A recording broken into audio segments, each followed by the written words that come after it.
Welcome. You may wish to add a few, just a kind of summarized version of your resume, and then thereafter take questions from the distinguished senators. The floor is yours. Your Excellency, Senate President, Senator Godswill Akpabio, distinguished senators of the Federal Republic of Nigeria, my name is Nasir Ahmad El-Rufai. I am standing before you as a result of being nominated to be a minister of the government of the Federation.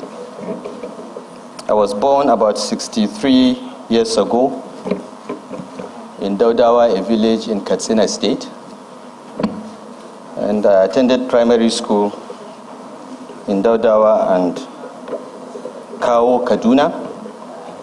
Then went to Barewa College between 1972 and 1976.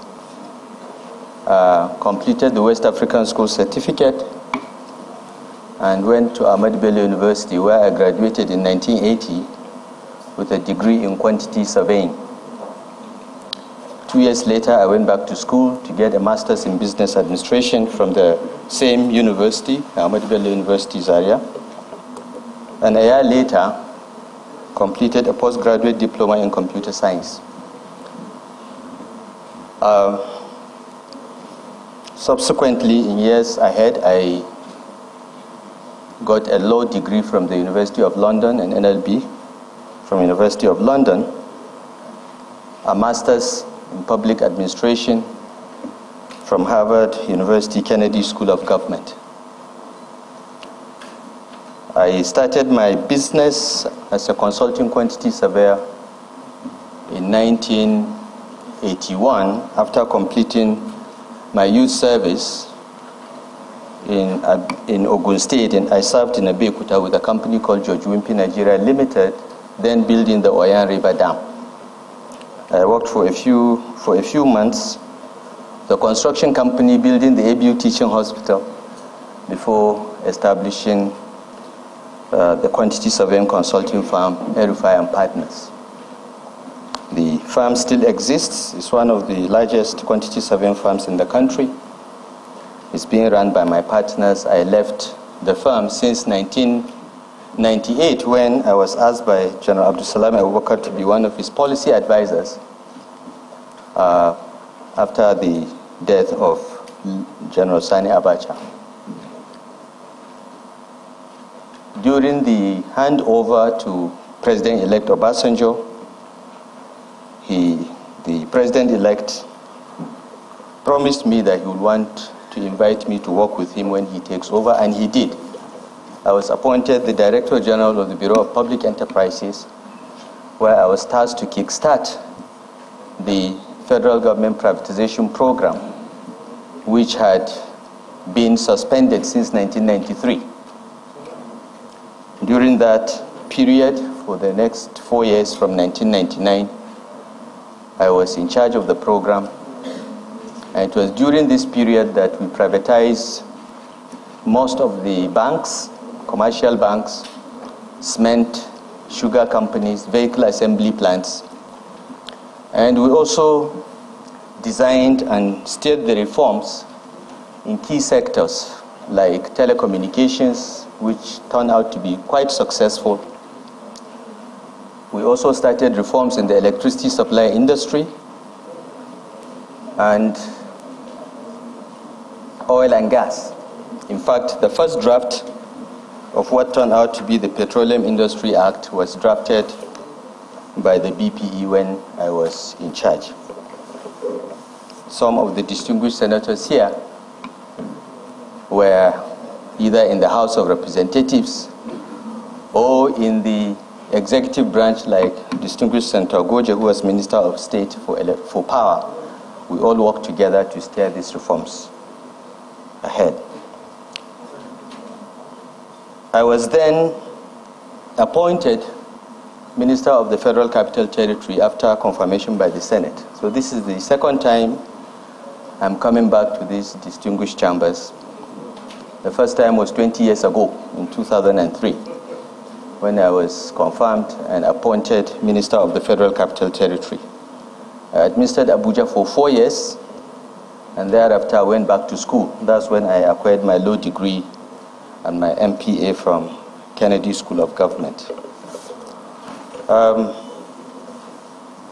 I came back to Nigeria after a short period of exile in May 2010 and joined the CPC under the leadership of General Muhammadu Buhari. Eventually, the CPC, of course, merged with other parties to form the APC. And I'm proud to say that I'm one of the founding members of the APC. I'm one of the 37 first set of officers that signed and filled the INEC form that got the All Progressive Congress registered. And I have remained a member since then.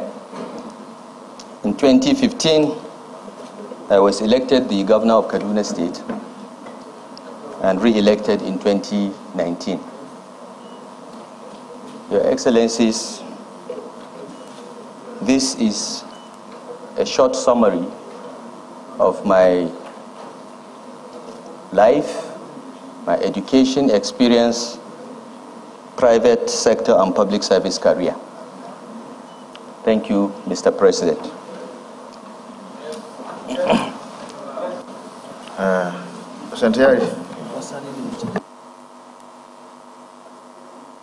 Senator Ayari. Oh, okay. After you, then the Senator for Kaduna, 3 of them. Thank you very much, Mr. President. Abdulaziz Abubakar Ayari, I represent good people of Zamfara West. Mr. President of the Senate, I'm from Zamfara State. My distinguished colleagues, nominee, I have just 3 questions. Number 1, if you are confirmed by the Senate and eventually Mr. President see you deem fit to assign you in the energy sector of power, understanding the serious situation of our energy situation and the power situation in Nigeria, what do you intend to do to improve the generation and distribution line? Sometime in 2016-17, federal government planned to increase generation to 7,000. So our situation, even if we have 7,000 megawatts, we don't have a distribution line to carry it all over Nigeria. 7,000. So if you are, Mr. President give you a portfolio in the power sector, what do you intend to do to balance between what we are going to have as increment towards the reserve knowledge in the issue of generation and distribution? That's number 1. Number 2,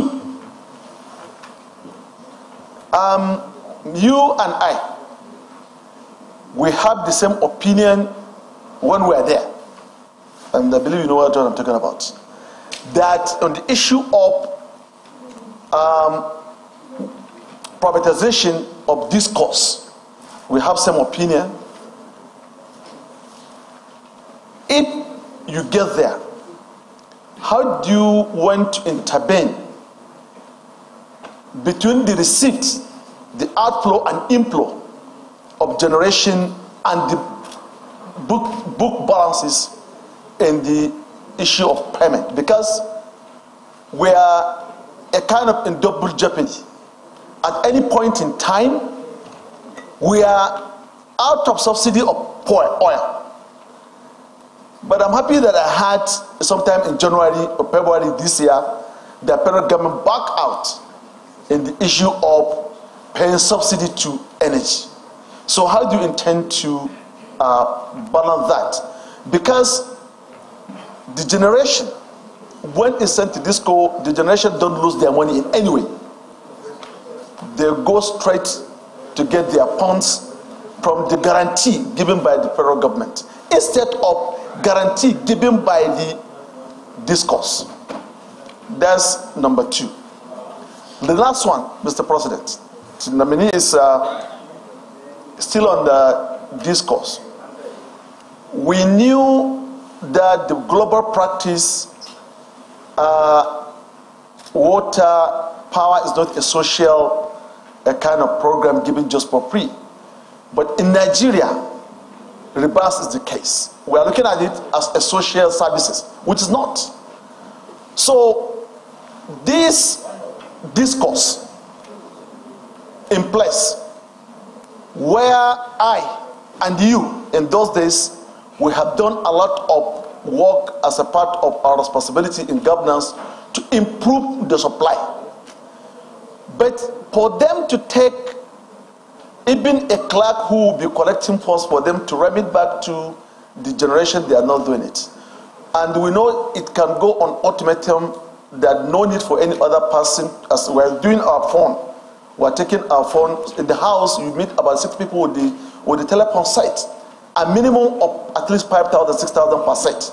And also we recharge every week at least 300, 1,000. So if we put the whole family, that they're having their meters, what do you intend to impose this discourse to put automatic a kind of a plan whereby your own people, public of Nigeria, will be shortchanged on giving established bills instead of going pay as you earn. You get the service, you pay. As we are paying our phone, we pay service and we get access to service. So what do you intend to do on this? Thank you, Mr. President.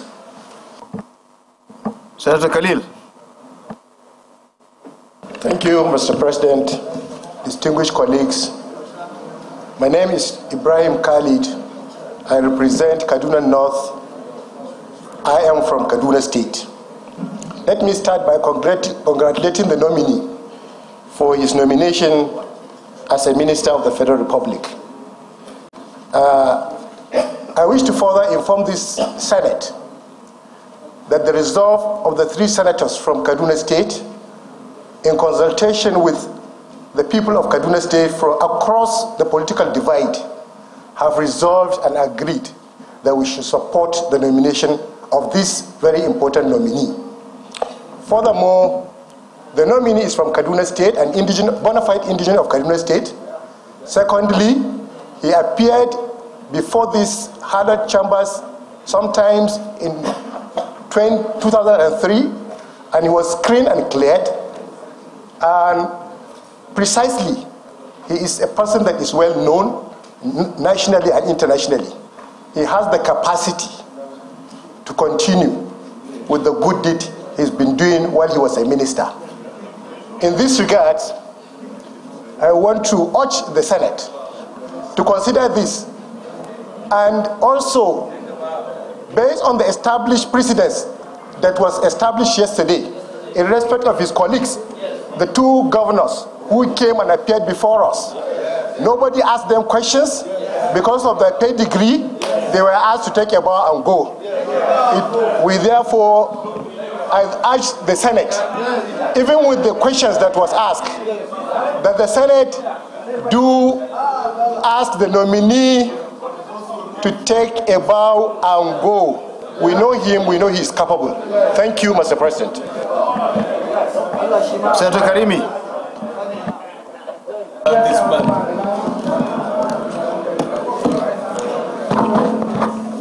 Thank you, Mr. President. My name is Karimi Sunday. I represent Kogi West. My Excellency Governor Nasir El-Rufai, your performance in any office you find yourself in this country has been outstanding. In PPE, your record is there. In FCT as a minister, your record is there. And as two-time governor of Kaduna State, you did well. But I have a very strong petition against you that borders on security, unity, and cohesiveness of Nigerian nation. And I think that petition has to be considered along in this screening exercise.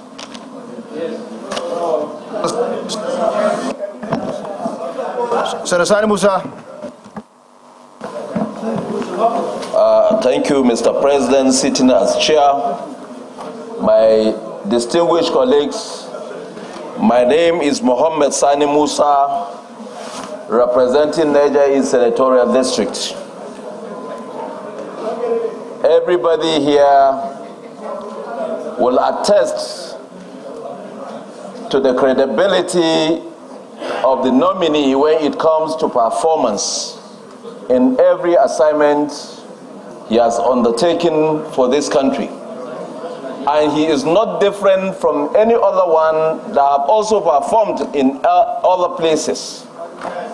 There were two governors that have been here for screening, and there was a precedent. And that precedent, as a convention in chambers like this, sustained. And as such, I want to propose that Nasir El-Rufai should take his bow and go. And then all other things can be determined when we come to the confirmation stage. Thank you, Mr. President.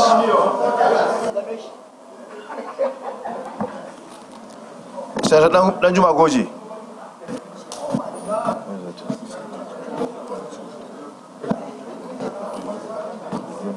Okay. Thank you, Mr. President. As said by previous speakers, Nasir El-Rufai is well known to all of us, Nigerians, and in fact to international community.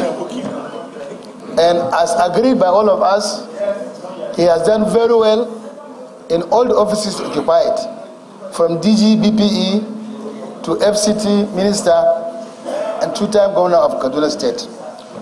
I had a question before, but given the President said by this Senate yesterday regarding the two other governors who were asked to take a bow and go, I want to join my colleagues to insist and to request that he should take a bow and go. Thank you, sir. Yeah? Take a bow.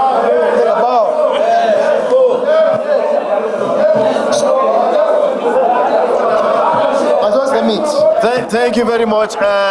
Order, please. I think we have gotten enough questions. We'll avail him the opportunity to respond. When he responds, then we can allow you to go. Bango. Yes. And Karimi, you came forward with, I don't know whether you follow the normal something, but order, please. Order, please. Whatever is the case, this is an opportunity for nominees to explain, to showcase themselves. Then later we'll come to the confirmation approval. So, Mr. Nominee, you can please answer the question so that and then you bow and go.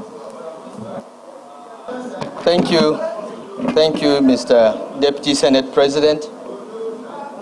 I want to first thank the distinguished senators for the very warm remarks made on my person and on my public service record, I want to convey my gratitude to the Senate for this recognition.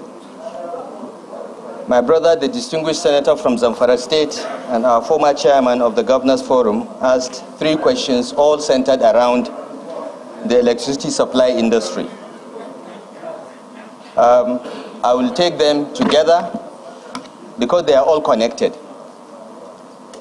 My brother asked about how do we ramp up generation and distribution. What do we do about the privatized discourse and the issues of subsidies and illiquidity around them, and the various guarantees that have so far costed the government more than 1.6 trillion after privatization.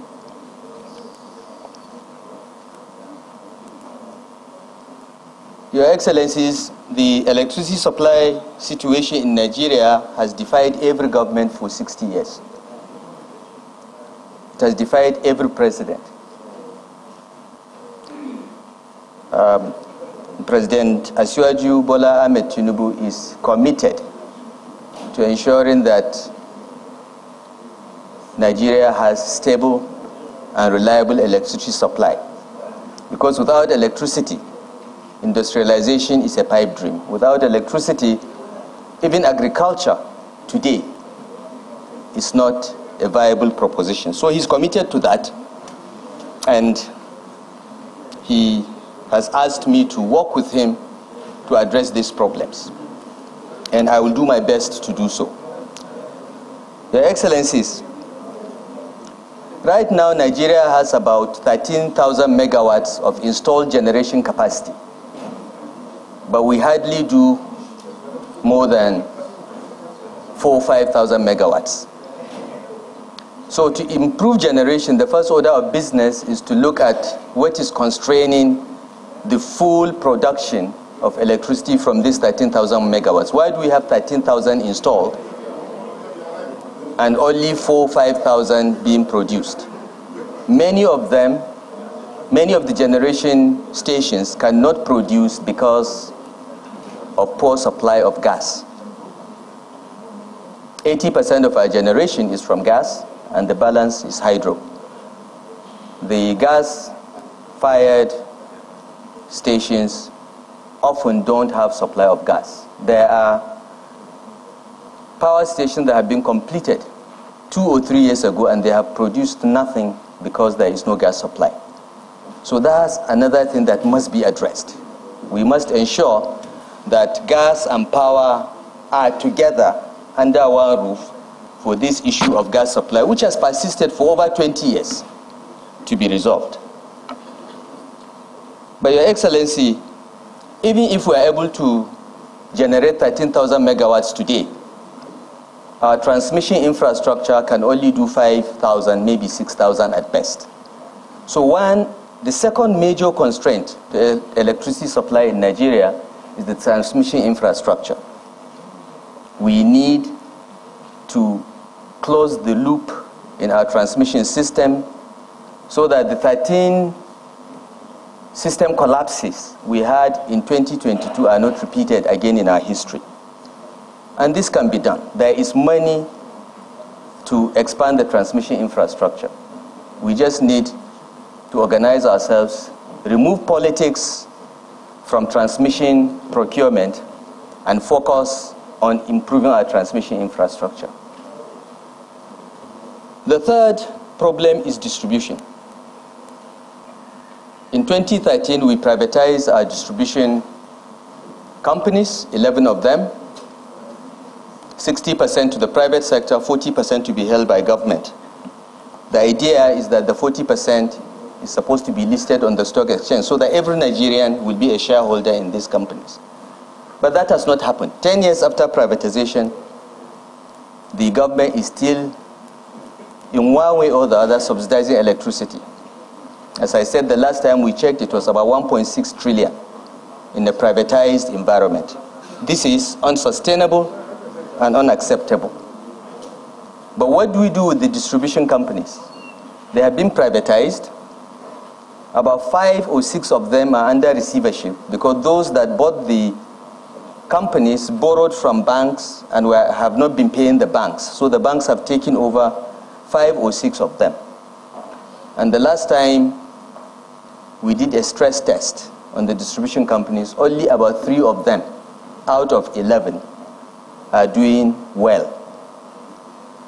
So there is a lot of work to be done regarding distribution, because distribution is the last end of the electricity supply chain. If it does not work, if they don't collect money, if they don't have enough metering, then they will not be able to pay for power supplied by the generation companies. And when they are unable to pay, the gap is what the government now pays. Otherwise, they will invoke the partial risk guarantee posted by the federal government of Nigeria.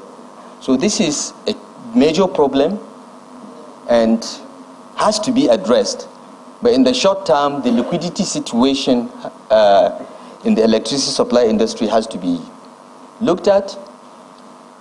Tariffs must be cost reflective, and even the ownership of these distribution companies may have to change, because right now the banks own about 6 of them. They control 60% of the shares, and banks are not good at running companies. They are good at taking out whatever they need to recover their loan.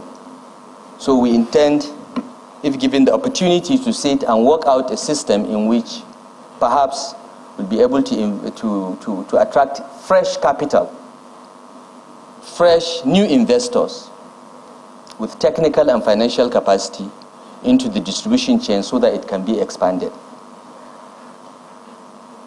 The opportunity to do so exists because 6, as I said, out of the 11 are in receivership.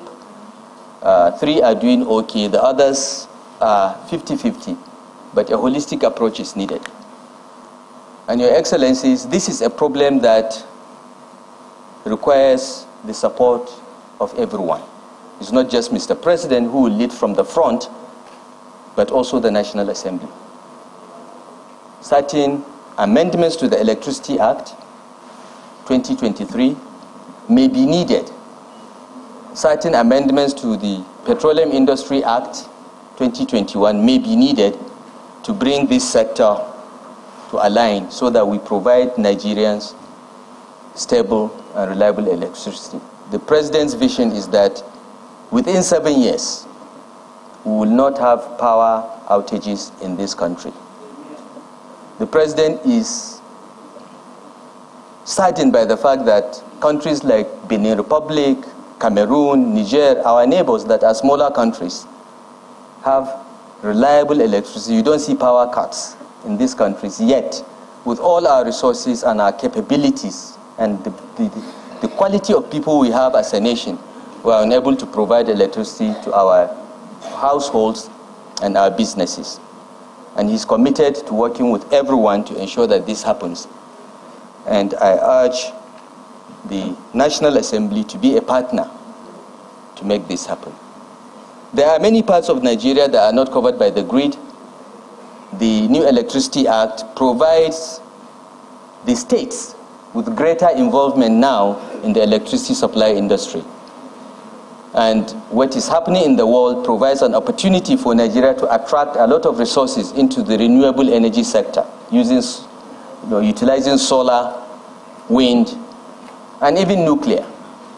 And we are not ruling out using our coal reserves to establish power stations that will constitute the base load for the stability of the power system. So all options will be looked at. Metering is a big issue. A lot of progress has been made by some of the distribution companies in the last 3 or 4 years with the support of the Central Bank and the World Bank. And every house should be metered. Every household, every business should be metered. Estimated billing is not acceptable. But in addition, Your Excellencies, distinguished senators, Nigeria must take a hard stance against those that steal electricity, those that get electricity by diverting cables and not paying. We must take a hardline stance if this sector is to work. A lot of advocacy is necessary because, as the distinguished senator correctly pointed out, people believe that water and electricity should be free. They are social services. They are not. They cost money to produce. The least you can do is to pay back for the cost of production.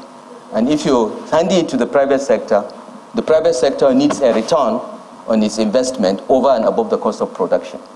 This was the intention of the Electric Power Sector Reform Act of 2005, which this National Assembly enacted, and it is continued in the Electric Power Sector Reform Act of 2023. I hope, Your Excellency, I have responded to all your questions. Distinguished Senate President, I would like to say one or two words before I leave. The distinguished senator from Kogi talked about a petition against me.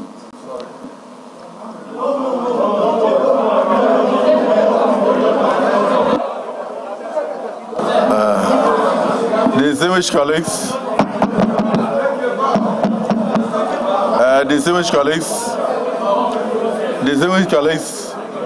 perhaps I should inform you that I've received petitions from many other people in respect of other nominees. But this is not where we are to deal with petitions. Our job here is to screen. And then, of course, we can refer petitions to where petitions will be dealt with. These are the nominees of Mr. President. If it is something that is a formal petition before the Senate, we will look at it formally. But there are certain petitions we have to refer back to either the presidency or security agencies to look at. And that has nothing to do with us. So I think by the time we are going into the issue of confirmation and approval, we will be so advised. So I will want to plead with my brother to take a bow. Take a bow. So don't bother about. Thank you.